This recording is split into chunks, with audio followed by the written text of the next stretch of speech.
車團。影片備有多種語言字幕 multilingual subtitles available. Hello everyone, once again, welcome to this episode of Dr. Hedgie's Foodie Reveals. In this episode, we continue our self-funded buffet tasting series. This time, we will go to Tsim Sha Tsui, and the location is the Langham Hong Kong on Peking Road. We will try out the lunch buffet this time. So, why did we choose this hotel today? As I saw that everyone was so excited after watching the discounted buffet lunch last time, so this time we try again with a condition of less than $300 per person, and see if we can book a lunch buffet under this price range, as well as to compare the food quality of different hotel buffets at this price level. We booked our buffet this time on the Klook website. The original price of the buffet was $310 per person. We take the advantage of the 5% discount online, so the price is now becoming $294.5 per person.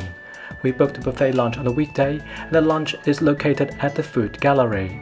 To avoid misunderstanding, I have to declare this is an honest foodie review on my own expense. We just hope everyone would like to watch this video, and please like and subscribe to support it. Without further delay, we will continue with our foodie review. As you can see, the restaurant is not very spacious. You can see the tables are a bit cramped up, despite the hygiene is still very good. The windows of the restaurant did not share much views, so there is not a lot of motivation for asking for a window seat.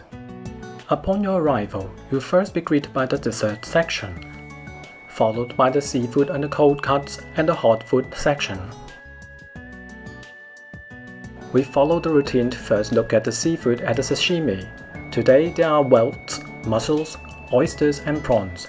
At the end of the line, you can find sushi and sashimi. There are relatively few types of sashimi, mainly salmon and hamachi. As most people will line up for seafood first, I will join the line and take my share of seafood as well. The oysters are opened by chef by order at the counter. I feel that the French oysters are not meaty, unfortunately. As you can see, the oysters are dry and withered, so cannot quite taste the textures of the meat. On the contrary, I prefer the whelks. They are really delicious, so I ended up getting my second servings. Whilst for the sashimi and sushi, I think the salmon is meaty, whilst the hamachi is just mediocre. To be honest, I don't think the sushi tastes good, because the sushi rice has no vinegary flavors at all, and the sushi toppings are really just so-so. So I would recommend you not to try this unless you really have no other better options.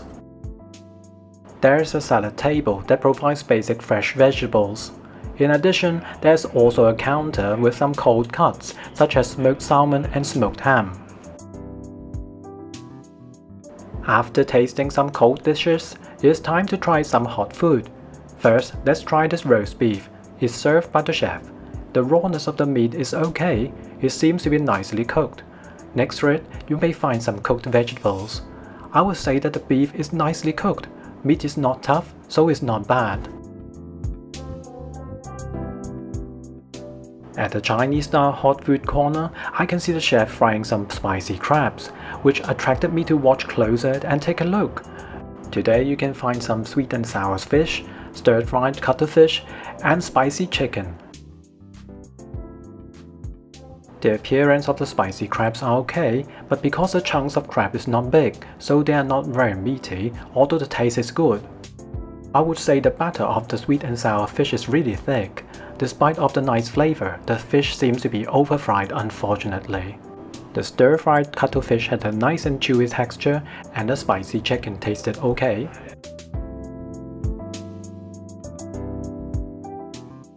Here is the barbecue counter. Staff here had prepared the skewers of meat in front of the stove non-stop. Let's take a few skewers and try them out. I felt the skewers had been nicely frilled. At first, I thought the taste of the skewers was not that special. Later, I found that after dipping the barbecue sauce, the taste will be instantly improved. So for friends who are eating here and taking the skewers, don't forget the sauce. There is a siu mei counter. You can order Hainanese chicken rice here. I will try a small portion. The chef is very generous and I got a share with a lot of chicken in the dish, despite I think the chicken is not so tender and is slightly overcooked though. At the dim sum counter, you will see beef balls, xiaolongbao, and char siu buns. There is also a Chinese-style soup. I don't necessarily recommend everyone to try the dim sum though, as the beef balls have not a lot of meat in it and is mainly stuffed with flour, just like the ones you eat in the street stalls. They are quite bland and tasteless. The xiaolongbao is quite small. When you bite into it, you can see the skin is very thick, there is no gravy on the sides, and the fillings are very small. So if you are a fan of Chinese dim sum, you may be disappointed when you get there. Indian and Malaysian food includes curry and fried noodles, while Japanese hot food includes vegetable tempura and okonomiyaki. The tempura was nicely made. They seem to be freshly fried all the time, so when I eat them, they seem to be sizzling hot and crunchy. On the other hand, I don't recommend everyone to try the okonomiyaki next to it. The paste is really a lot, but only contains little vegetables. It's time for the desserts. The Hainanese ice cream has 7 flavors, and there is a popcorn machine next to it, so the dessert area has a good sense of sweet popcorns.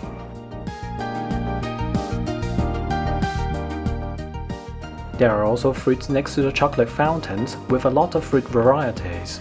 The Portuguese custard tarts are all freshly baked. There are cakes and puddings next to them as well. Today there are a total of 7 types of cakes you can choose. First, let's try the ice cream. I think the most special flavor should be the cantaloupe flavor. The Magdalene on the top is not so soft. On the contrary, the popcorn is quite a surprise. These popcorns are really light and fluffy, and would be really nice if you mix them with the ice creams. There are also some ice cream mochis, but they don't seem very popular amongst the diners. The Portuguese custard tarts are delicious. The pastry is so crunchy, so I would recommend everyone to try them. This piece of cheesecake looks like a trophy. It's very fragrant with the taste of rum. When you see it, remember try it. This chocolate-covered pound cake and the brown sugar puff next to it makes me feel they are a bit too sweet for me. For people who like sweet foods, this may be the food for them. So as a summary, I would say this lunch buffet does not have too many surprises in terms of food selection, food quality and taste. Although at this price, I don't think I should ask too much for the price of less than $300 per head. But since I have also tried several different hotel buffets recently, under the situation of comparison hurts, I would feel this hotel buffet lunch is not my first choice. So that's it today. See you in the next episode. This video is not an advertisement. It's all personal video sharing and honest tasting review. Due to unforeseen changes in dining plans, the prices and details mentioned in the video may differ from the latest official arrangements. Apologies for any errors and omissions. Thanks for watching. Please like and subscribe if you enjoyed this video. Looking forward to see you soon. Ciao!